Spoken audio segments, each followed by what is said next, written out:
sommes et on a besoin d'un gouvernement qui soit au travail et que les ministres soient en responsabilité. Lorsque l'on a plus de 1000 chômeurs par jour, aucune proposition, aucun texte sur la réduction du coût du travail, sur le temps de travail, sur la réforme des retraites, et on passe notre temps entre les textes sur le cumul de mandats, sur la publication du patrimoine, sur le mode d'élection des conseillers généraux, des élus municipaux.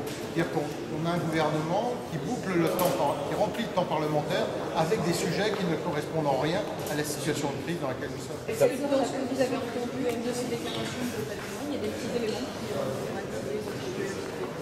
Non, d'abord, je n'ai pas été voir les déclarations comme tu faites, je n'ai pas la veille d'aller les regarder. Je pense simplement qu'il y a d'autres sujets de préoccupation économique qui seraient plus importants et on aura intérêt à voir le gouvernement se mobiliser sur ces vrais sujets économiques plutôt que d'être dans des opérations de com pour essayer de détourner le regard du scandale dans lequel ils sont pris avec l'affaire Cahuzac. Justement, au Conseil des ministres, demain, le programme destiné à la stabilité financière de l'Union européenne, environ 6 milliards d'euros de crédits supplémentaires.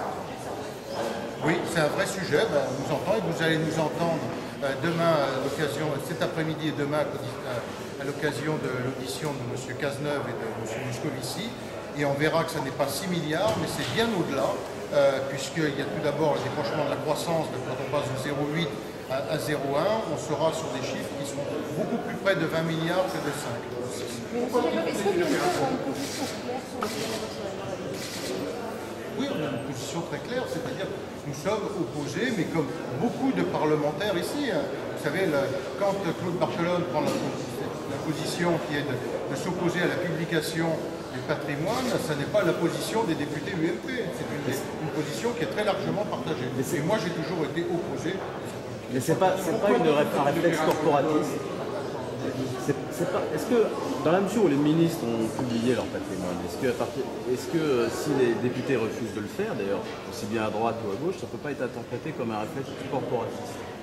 Non, c'est simplement le fait, est-ce que l'on apporte des vraies réponses, est-ce que ça apporte une réponse à la situation de M. Cahuzac? Non, c'est pour ça que ça a été fait. On ne va pas m'expliquer que tout ça était prévu.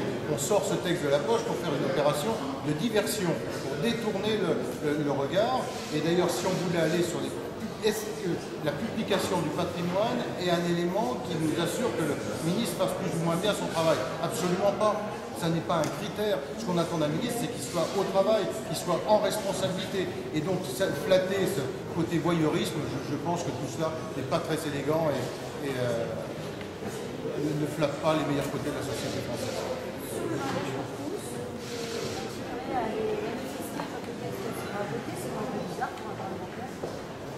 D'abord, en tant que citoyen, c'est pas en tant que parlementaire que je le fais et que nous le faisons.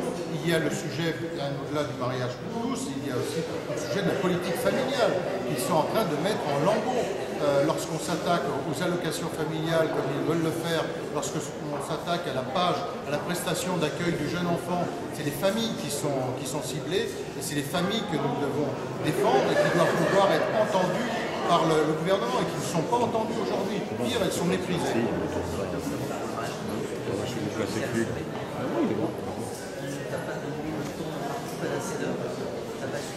Non, mais c'est bien pire que ça. Une procédure sans pareil.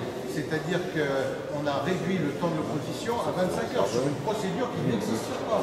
C'est un mépris, c'est une humiliation du Parlement et un mépris complet de l'opposition. Oui, à rappeler les éléments de procédure.